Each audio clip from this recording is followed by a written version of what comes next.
আসসালামু আলাইকুম viewers, welcome back to my channel শখের এগ্রো। আপনারা সবাই কেমন আছেন? আশা করছি আল্লাহর রহমতে সবাই ভালো আছেন। তো পাহাড়ি বাচ্চাগুলোকে ভ্যাকসিন দেওয়ার সময় হয়ে গেছে, তো ভ্যাকসিনটা আমি আজকে করব। তো আপনাদের সাথে আজকে শেয়ার করছি আমি যে বাচ্চাগুলোকে ভ্যাকসিন করছি রানীক্ষেতের বিসি আর ডিবি ভ্যাকসিন। আমি ভ্যাকসিনটা একদম গুলিয়ে নিয়ে বরফের উপর রেখেছি, তারপর আমি ওদেরকে ভ্যাকসিনটা করতে এসেছি। তো দেখতেই পাচ্ছেন আমি একটা বরফের ছোট্ট পাত্রর ভিতরে আমি ভ্যাকসিনটা রেখেছি, আর সন্ধ্যার পর ভ্যাকসিনটা করছি, কেননা রোদের মধ্যে ভ্যাকসিনটা করলে ভ্যাকসিনটা নষ্ট হয়ে যেতে পারে। এর জন্য হয়তো বা একদম ভোর সকালে আর নয়তো সন্ধ্যার পরে ভ্যাকসিনটা করতে হয়। আর ভ্যাকসিনটা এভাবে বরফে অথবা ফ্রিজে ঠান্ডা পানিতে রাখার চেষ্টা করবেন, কেননা হাতের যে গরম আছে গরমেও কিন্তু ভ্যাকসিনের গুণাগুণটা নষ্ট হয়ে যেতে পারে। এর জন্য আমি এক ফোঁটা করে মুরগির বাচ্চার চোখে ভ্যাকসিন করে সাথে সাথে আবার বরফের উপরে ভ্যাকসিনটা রেখে দিচ্ছিলাম আর কি। তো দেখতে পাচ্ছেন একটা বাচ্চার চোখে আমি এক ফোঁটা ভ্যাকসিন দিয়ে দিলাম। এবার আমি ওদেরকে বাম চোখে ভ্যাকসিনটা দিচ্ছি, আর 21 দিন 22 দিনের দিন যে ভ্যাকসিনটা করব সেটা আবার ডান চোখে দিব। তো আরেকটা বাচ্চাকে হাতে নিয়ে নিলাম, ভ্যাকসিনটা এক ফোঁটা দিয়ে দিলাম। চোখে ভ্যাকসিনটা দেওয়ার পর একদম চোখের ভিতর চলে যাওয়ার পর হাত থেকে বাচ্চাটাকে ছাড়বেন। এর আগে বাচ্চাটাকে ছাড়লে ভ্যাকসিন চোখ থেকে পড়ে যেতে পারে, তাহলে আর ভ্যাকসিনের কোনো কার্যকর হবে না।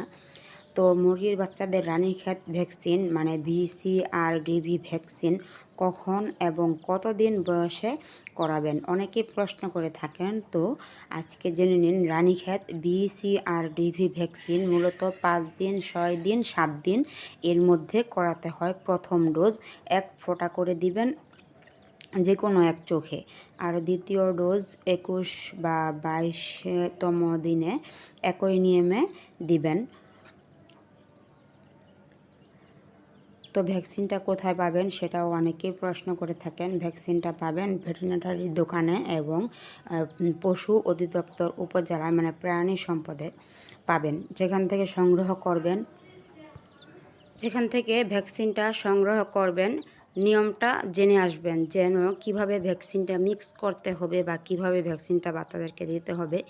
কেননা কোম্পানি অনুযায়ী নিয়মটা আলাদা আলাদা হয়। এক একটা কোম্পানির ভ্যাকসিন এক এক নিয়মে দিতে হয়। তো যেখান থেকে ভ্যাকসিনটা আপনি নেবেন সেখান থেকে আপনি জেনে আসবেন যে ভ্যাকসিনটা দেওয়ার নিয়ম কি, কিভাবে দিতে হয়।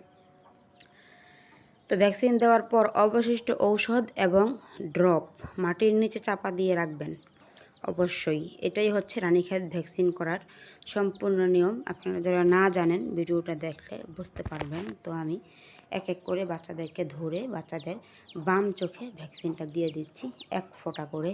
আর ভ্যাকসিনটা আমি হাত থেকে নামিয়ে বরফের যে কাপটা দেখেছেন সেই বরফের কাপে আমি রাখছি, কেননা গরম পেলে ভ্যাকসিনের কার্যকর ক্ষমতা নষ্ট হয়ে যায়, এর জন্য। তো ভ্যাকসিন দেওয়া কমপ্লিট করলাম আজকে। আর দ্বিতীয় ডোজটা আমি 21 বা 22 দিনের দিন দিয়ে দিব বাচ্চাগুলোকে। তো ভ্যাকসিন দিলে বাচ্চাগুলো ভালো থাকে, সুস্থ থাকে, রোগ প্রতিরোধ ক্ষমতা বাড়ে, রানীক্ষেত থেকে রক্ষা পায়, আরও অনেক অনেক উপকারিতা রয়েছে। তো আমি চেষ্টা করি মুরগির বাচ্চা ফোটানোর পর বাচ্চাগুলোকে ভ্যাকসিন করার জন্য। আমি নারায়ণগঞ্জ প্রাণী অধিদপ্তর থেকে ভ্যাকসিন ঔষধ এগুলো নিয়ে আসি। তো আপনারাও আপনাদের আশেপাশের এলাকার প্রাণী অধিদপ্তর থেকেই ভ্যাকসিন ঔষধ আনার চেষ্টা করবেন, তাহলে খুব অল্প দামে নিয়ে আসতে পারবেন আর কি। আর এইভাবে ভেটেরিনারির দোকান থেকে কিনলে একটু দামটা বেশি পড়ে, প্রাইসটা বেশি পড়বে আর কি।